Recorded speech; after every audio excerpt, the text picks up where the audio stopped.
नमस्कार, प्रदेश के नंबर 1 और सबसे भरोसेमंद news channel India news Haryana में आपका स्वागत है। आपके साथ मैं हूं सुमित चौधरी। आज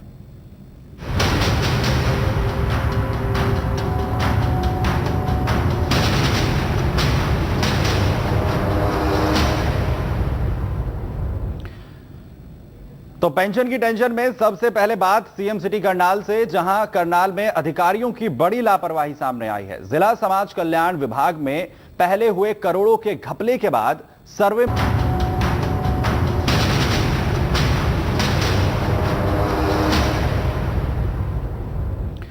जहां कोई पेंशन पाने के लिए खुद जिंदा अपने आप को साबित करने की कोशिश में लगा है, तो कहीं प्रशासन कागजों में जिंदा होते हुए कई पेंशन धारकों को उनके हक से महरूम कर रहा है। यह मामला मेवात से सामने आया है, जहां बुजुर्गों को 3 से 4 महीने की पेंशन नहीं मिली है। जिंदगी भर तप करके अपनी जिंदगी संवारने की कोशिश में लगे ये लोग आज अपने हक के लिए दर दर की ठोकर खाने को मजबूर हैं।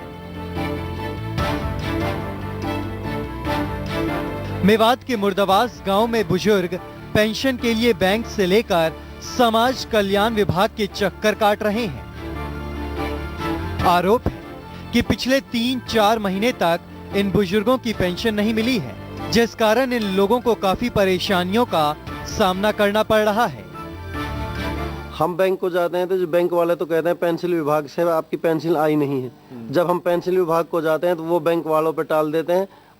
एक्चुअल में गलती जो है वो ज्यादातर बैंक वालों के एक ही खाता नंबर 3-3, 4-4 आदमियों के नाम में चढ़ा हुआ है, और फिर बैंक वाले उसको हम उनको प्रेस कराते हैं तो आप उनको ठीक करो, बोल देते हैं हमने चंडीगढ़ फैक्स कर रखा, मेल कर रखी है। आलम ऐसा है कि बुजुर्ग उम्मीद भरी निगाह के साथ रोजाना कई घंटे बैंकों में अधिकारियों से बात करने के लिए खड़े रहते हैं, लेकिन अधिकारी उन्हें पेंशन नहीं आने की बात कहकर वापस घर लौटा देते हैं। और जब यही लोग समाज कल्याण विभाग किसी आस के साथ पहुंचते हैं तो उन्हें बदले में वापस बैंक जाने के लिए कह दिया जाता है।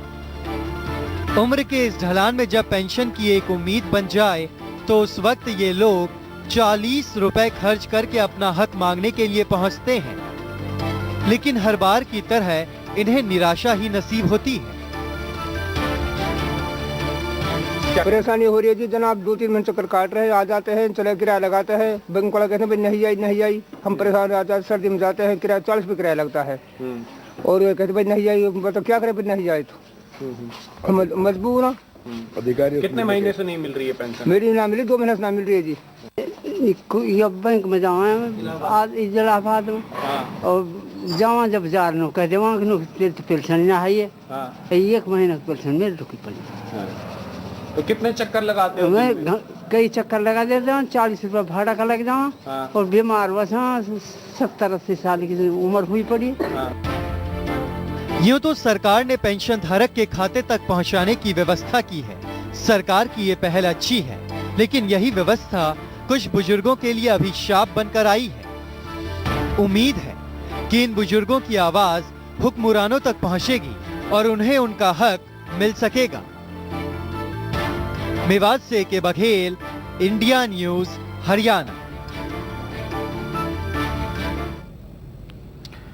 तो आपको पेंशन की टेंशन को लेकर किस तरीके से ये बुजुर्ग परेशान है, वो उसकी 2 तस्वीरें हम आपको यहां पर दिखा देते हैं। किस तरीके से बुजुर्ग जो हैं अपने हक के लिए लड़ाई लड़ रहे हैं। एक तरफ मेवात की तस्वीर आपको दिखा दें, जहां पर किस तरीके से बुजुर्ग जो हैं वो अधिकारियों के चक्कर काट रहे हैं कि उन्हें उनका हक मिले, उन्हें पेंशन मिले। लेकिन स्थिति क्या है, अधिकारी एक के बाद एक चक्कर कटा रहे हैं। उन्हें कभी एक जगह पर, कभी दूसरी जगह पर, यानी कभी एक ऑफिस में भेजा जाता है तो कभी दूसरी ऑफिस में, और जो हक उनका मिलना चाहिए उम्र के इस पड़ाव में वो उन्हें नहीं मिल पा रहा है। वहीं करनाल में एक शख्स जो जिंदा होते हुए भी अपना जिंदा होने का सबूत लेकर कार्यालयों के चक्कर काट रहा है। शिकायत सरपंच से लेकर सीएम विंडो तक की जा चुकी है, लेकिन कोई सुनने वाला नहीं है। उस शख्स को अपने जिंदा होने का सबूत देना पड़ रहा है। उसे पहले ही कागजों में मृत घोषित कर दिया गया है, और पेंशन की टेंशन से यह शख्स भी जो अपने इस उम्र के पड़ाव पर शायद इस सोच के साथ आया, ये सोच उसकी रही होगी कि अब इस उम्र में आकर अपने परिवार के साथ वो जीवन यापन करेगा। लेकिन शायद जो हमारे सरकारी कर्मचारी हैं उन्हें यह बात ठीक नहीं लगती, वो इस काम को